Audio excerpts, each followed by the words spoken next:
banking the greatest scam on earth? Thomas Jefferson said, "I believe that banking institutions are more dangerous to our liberties than standing armies. If the American people ever allow private banks to control the issue of their currency, the banks will deprive the people of all property until their children wake up homeless on the continent their fathers conquered." Jefferson's warning is already here. 40 million Americans are living on food stamps. Millions more are now homeless, living in tents, all because of one institution, the Federal Reserve System. The Federal Reserve is a group of private bankers who have stolen the money creation process from the American people. Most people still believe the Fed is an agency of the government working in our best interests. It is not. There is no greater form of evil in the world today, so let's explore the banking scam. None of us have ever been taught anything about money. The reason is to prevent us from learning the truth that money is a trick and money is a trap. When solving any crime, there's a universal truth: follow the money, but with the banking scam, follow it backwards. Where does money come from? The world's money supply is always growing. Where does all the new money keep coming from? Money comes from privately controlled global banks like the Federal Reserve System. They create money every day, which increases the world's money supply. Because all banks are either owned or controlled by private bankers, the real question is, how do private bankers create new money? And the answer is they create it out of thin air. Bankers create money out of nothing. They make it up. It is a fiction. Wow. Godlike power to create something of value out of nothing. A stroke of a keyboard and money is created. In fact, only 3% of the world's money is even in the form of bills and coins, which means 97% of all money in the world is just numbers typed on a computer screen. This is part one of the banking scam. Money is created out of nothing. The second part of the scam is this phony money is issued as debt. What is debt exactly? Well, when you consider we work our whole lives to pay it off, you could say debt is slavery. But whose debt is this phony money? It's our debt, all of it. It's our debt when we use credit cards, we get student loans, borrow money for mortgages, all bank borrowing. And it's our debt again when the government borrows, which is each and every day. In today's world, money is debt and debt is money, and don't forget the interest charges. Money equals debt and debt equals slavery. Therefore, money equals slavery. Our monetary system is a carefully concealed system of slavery. Why? Because our government can create the same money for free with no interest charges, just like they used to, as the Founding Fathers designed it inside the United States Constitution for our protection against private bankers. The third part of the banking scam is very evil. When bankers create money from nothing and issue it as debt, they only create the principal portion of the debt. They do not create the money for the future interest payments. There is not enough money in existence for all of us to make our interest payments. In fact, our money creation system is even mathematically impossible. Money issued by the banks, principal debt, does not equal the money demanded back to the banks, principal plus interest. We are forced to play a game of musical chairs to see who can make their debt repayments. This guarantees a world of bankruptcy, competition, and scarcity of money. For example, we go to the bank to borrow money for a house, let's say $100,000. The moment we sign the loan document, the bank creates the money out of thin air.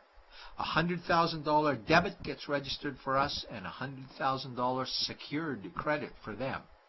Then one of two things happens. Either we give the bank 30 years of labor making house payments totaling $300,000 for the original $100,000 we borrowed, or the bank takes our house. The bankers get either our labor for life or our house, and often they get both, all from money created out of thin air and issued as debt, for money made out of nothing. This is why all the bankers end up with all the assets. The fourth part of the banking scam is inflation. People think inflation is prices and costs increase.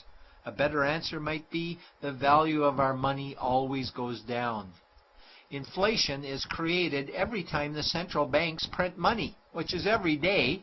Where does all this new money get its value? The answer is it steals its value from the existing money supply, where our savings are. Our savings are disappearing because of the new money they're printing. If money creation was in balance with goods and services, there would be no inflation. Prices would stay the same. But the reality is banks always print money, driving prices ever higher, which steals the value of our savings, making them disappear. Since the private bankers created the private Federal Reserve in 1913, the United States dollar has lost 97 cents in purchasing power. An item in 1913 that cost $100 in 2011 cost $2,230, a price increase of 2,130%. This is the banking scam. 4 parts. Private bankers create money out of nothing and charge interest on it. There is no money created for the future interest payments, and inflation steals our savings every day. In order for the banking scam to be pulled over our eyes, the bankers need help from the likes of paid-for politicians and appointed civil servants, military-industrial complex, mainstream media, multinational corporations, and the bankers' good buddies. For example, what do our banker-controlled television networks say about criminal bankers? "Oh, bankers are our saviors.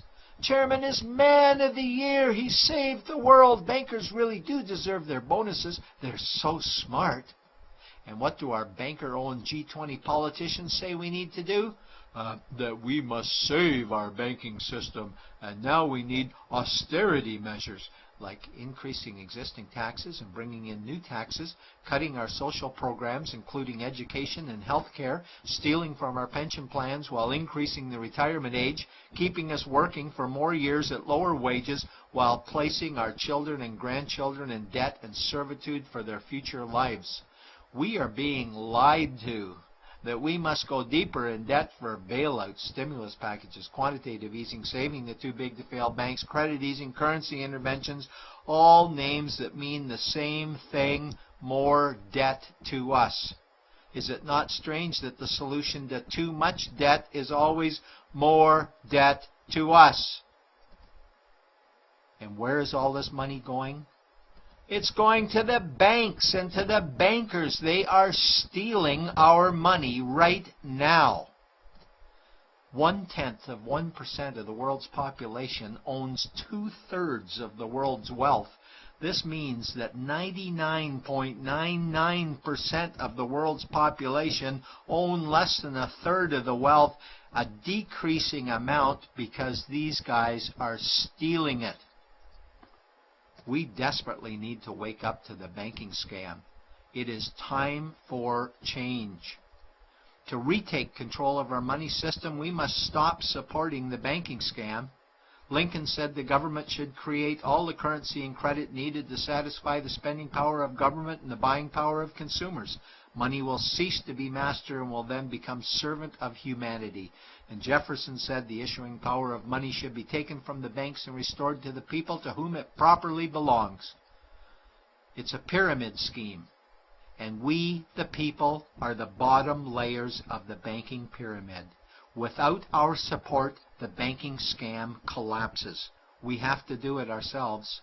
Wake up, get active, wake others.